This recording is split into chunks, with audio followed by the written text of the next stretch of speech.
Benefits of Multilingualism in Education, report by Christopher Gatdula and Marielle Oruga. Before we proceed, let me say to you the main objectives of this topic. Number one, to briefly survey the multilingualism practices. Number two, discuss general consequences of multilingualism practices. Number three, elucidate some benefits of multilingualism practices in education. And the last number, to discuss the way forward towards the achievement of multilingualism practices in education. So I will be discussing the multilingualism practices survey and the consequences of multilingualism practices. Later, Marielle will discuss the rest of the objectives. I will define first the definition of language and multilingualism. Humans needs an organized medium of communication in any given social setup. This medium is normally referred to as language. According to linguistic intelligentsia, language is a system of symbols designed for the purpose of communication. It is a medium of communication among humans possesses numerous attributes such as being governed by rules, is a system and performs such functions as giving information, expressing feelings and emotions, establishing rapport, exercising authority, and an identity marker. In the modern world, multilingualism is a common phenomenon. The term multilingualism is derived from the two Latin words, namely multi, that means many, and lingua, that means language. Thus, multilingualism is referred to as the ability of a speaker to express himself or herself in several languages with equal and native-like proficiency. The tendency that shows a clear functional differentiation of two languages is generally referred to as diglossia. Diglossia, from the Greek di, two or double, plus glossa or language, refers to a situation where a speech community has two distinct codes, which show clear functional separation. That is, one code is employed in one set of circumstances and the other one is an entirely different set. In this case, one language regarded as a low variety or L may be used at home or in formal environments such as when talking to friends or and family or even when giving instructions to workers, especially domestic staff or in less formal culture such as soap operas, other popular programs, cartoons, and so on.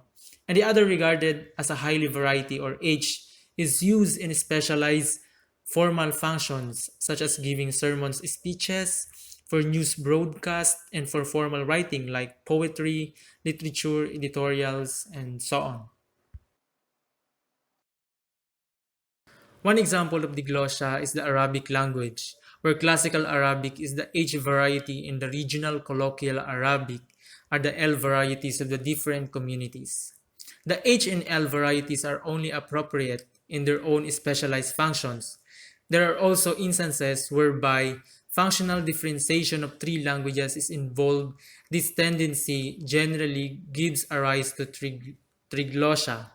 A glimpse of triglossia can be witnessed in Kenya, whereby English is regarded as a high variety used as the sole medium of instruction of all disciplines taught in various schools in higher learning institutions. Though Kiswahili is now one of the official languages in Kenya, it is regarded as medium of instruction of only Kiswahili as a discipline. About 40 indigenous languages are basically spoken at homes and other social places. In general, the functional differentiation of languages tends to give rise to other ways of classifying languages as mother tongue or first language of a speaker, vernacular or language spoken in a particular area or specific group of people but not generally unofficial, national, official in the global or international languages. Let us now proceed to multilingualism practices.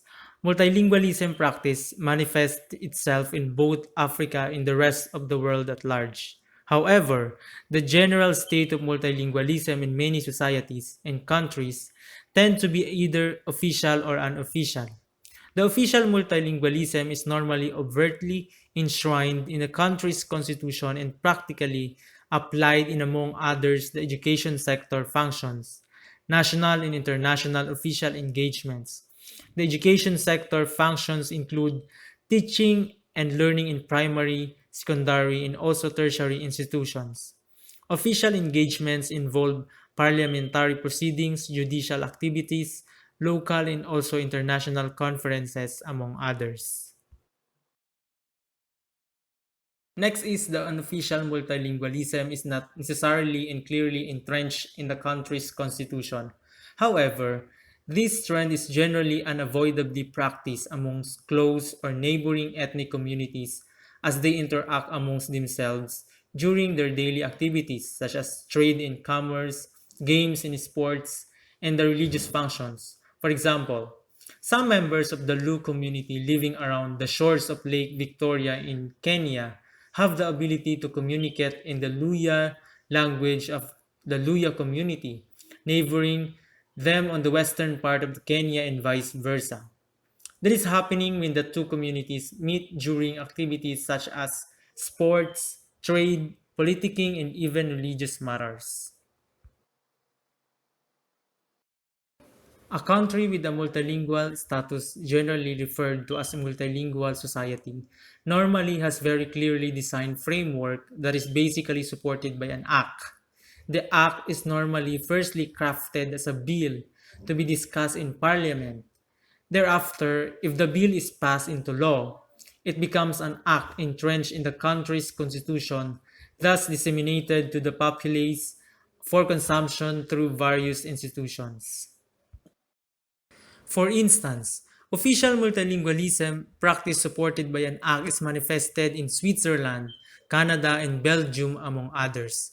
Africa has a mixed situation of multilingualism practices, whereas some countries are officially multilingual, others are generally unofficial. However, despite the existence of these mixed situations in Africa, currently multilingualism practice is seemingly becoming a norm. The practice is increasingly spreading from one nation to the other, though with modifications to suit the education system of the countries concerned.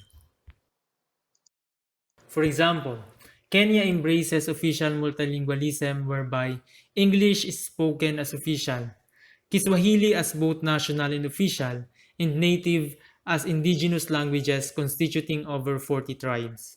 Though there are other European and Asian languages in Kenya like French, German, Hindu, and Chinese among others, English is predominantly introduced through formal schooling likewise to standard Kiswahili.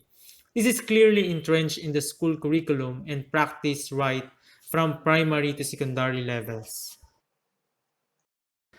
However, standard Kiswahili is basically a discipline in the tertiary institutions, just like geography and history, and not a language of instruction of other disciplines.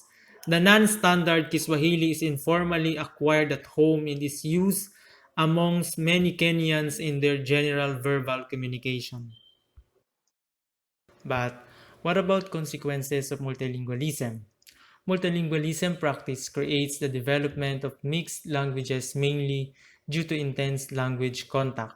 As a result, speaker therefore tends to involve a mixture of languages during verbal communication. This contact may also result into the creation of slangs. These slangs are generally caused by urbanization, migrant labor, and also industrialization, as was witnessed in Kenya in the creation of Sheng. So, for another information about Sheng, it is popularly defined as an acronym for Shawili English Slang. It emerged in the 1960s in the multicultural environment of Nairobi. It is an urban language which combines mainly Kiswahili and English but also other Kenyan languages such as Kikuyu, Luya, Dulu, and Kikamba. Sheng is characterized by an important linguistic flexibility.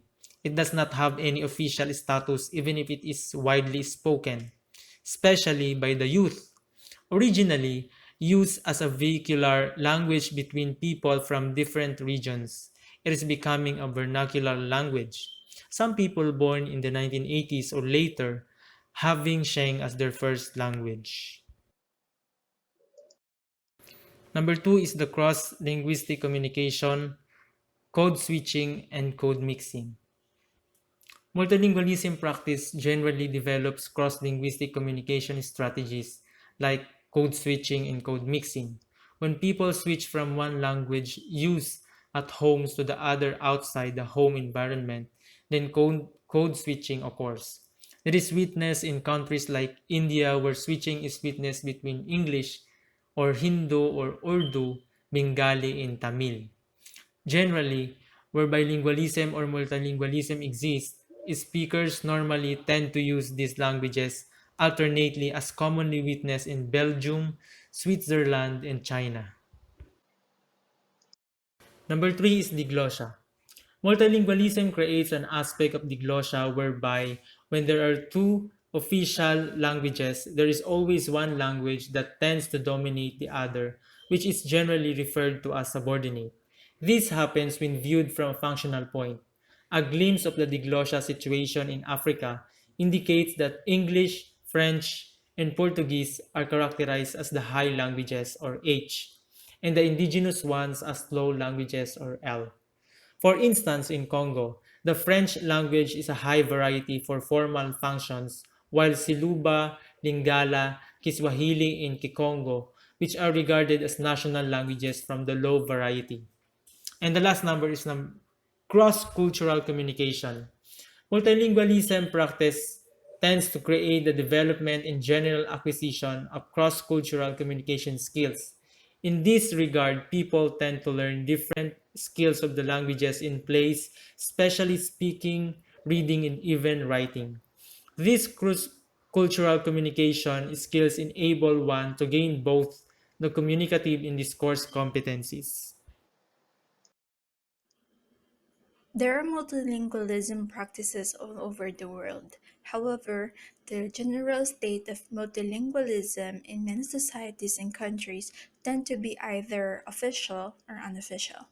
We will discuss the two in a short while. Official multilingualism refers to multilingualism that is enshrined in the country's constitution. It was also practically applied in education sector functions such as teaching and learning, national and international official engagements, parliamentary proceedings, judicial activities, and local and international conferences.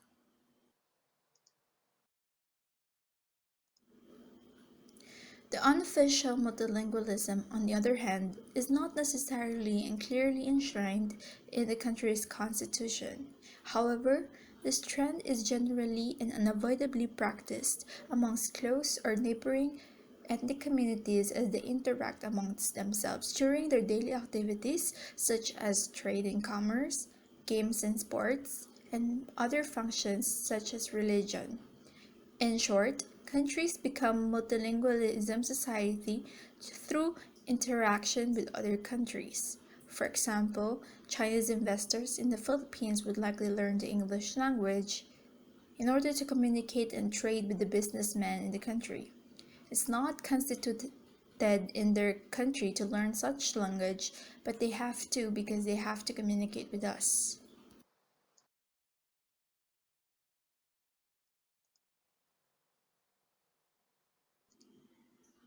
What is a multilingual society? A multilingual society or country normally has clearly defined framework that is basically supported by an act. The Philippines, for example, is a multilingual country because it was constituted in the 1987 Constitution. The Filipino and English are the official languages in the country. Benefits of multilingualism. The first benefit of multilingualism is communication. Knowledge of more than two languages allows us to communicate with many people in both personal and professional contexts. Communication is vital to any society. The second benefit is sharing of knowledge. This is owing to the fact that the vast amount of knowledge that people possess is often only effectively accessible through particular languages, whether official or unofficial. This is clearly manifested in proven situations whereby knowing an indigenous language is believed to provide an access to a vast reservoir of wisdom, expertise, knowledge, and skills contained in the bodies of speakers of the language concerned. Artifacts and old written documents that contain knowledge can also be accessed through a particular language.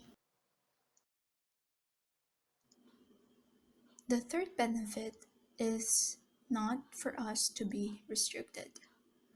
Scholars bravely argued that anybody who knows only one language is generally not different from an animal that is restricted in communication. Thus, a monolingual can best be described by them as a restricted animal with a barrier in communication referred to as fixity of reference. Fixity of reference means that animals have messages connected with just one thing in the real world, like a growl to an enemy, a particular scent to an attraction to mate, and a cluck to a summon to a brood of ducks. Multilingualism practices enhance intellectual flexibility and creativity. Recent studies have indicated that children who grow up in a supportive environment, speaking more than one language from an early age, are more perceptive and intellectually flexible than those who speak one language. While studying extensively on multilingualism practices, a speech and language therapist, Dr. Elsie Nod from Pretoria, realized that when parents encourage children to acquire additional languages, then they are also investing in the child intellectually. Thus, many children who are fluent in more than one language are superior lateral thinkers, have a greater social adaptability, their thinking and reasoning skills are better, and their cognitive abilities are also greater. A case in point is explained by that children who speak at least two languages do better in school than those who speak one language. Recent research done by University of London Institute of Education concerning studies on bilingualism proved that when you speak two languages, you do better in school. Research shows that children with parents constantly speaking different languages grow up being equally fluent and comfortable with the two home languages and can even learn a third and fourth language. Becoming multicultural. Multilingualism provides an insight into the understanding of different cultures and experiences, hence, a multilingual becomes multicultural in nature. Multilingualism enhances an automatic understanding and appreciation of cultural values of the societies that are contained in the concerned languages. The experiences gained from learning different languages automatically tend to change the attitudes, skills, beliefs of the people, society, and create an expansion of worldview. Language is an identity of a society. Philippines pursued Filipino in order to establish national identity. Korea pursued Hangulmal in order to establish national identity. Thus, the culture of the society originating or using the language is thrown into the mix when you learn the language.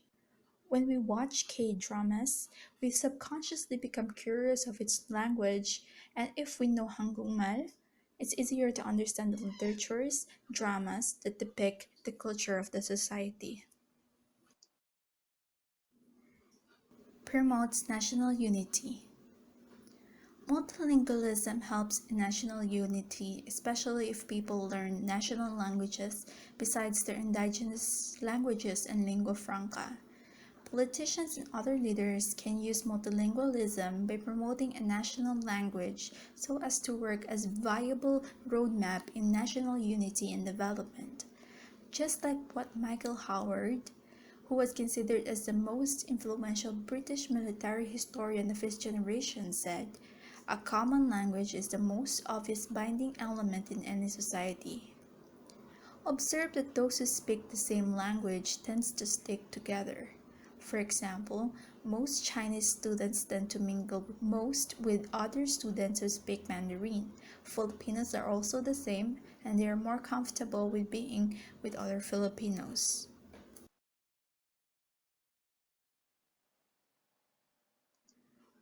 Recommendations.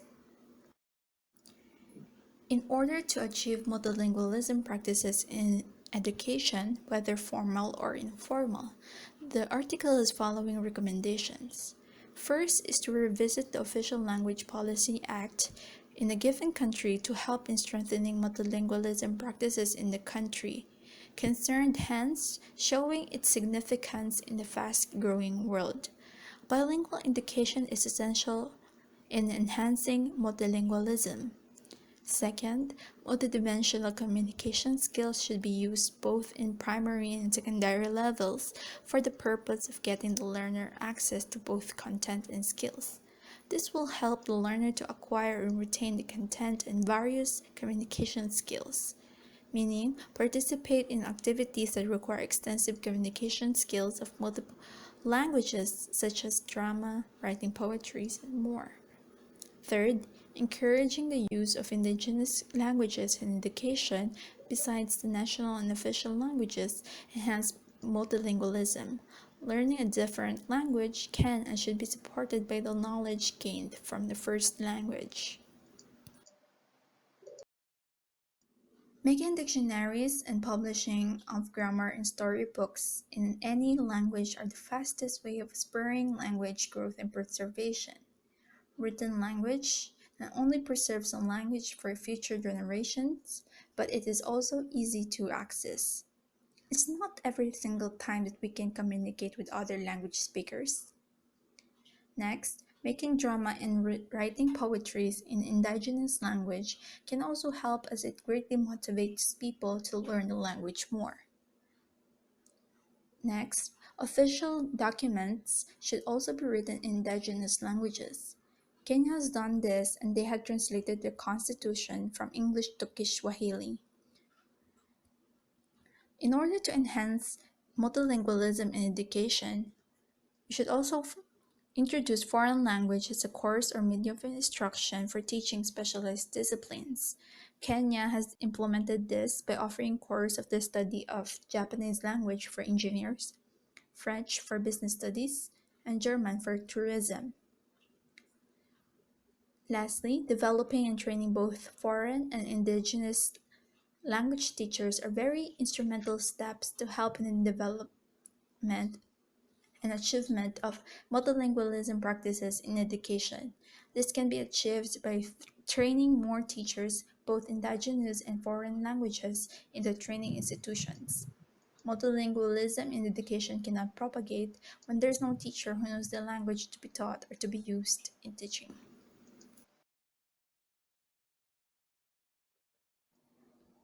Thank you very much for listening to our report.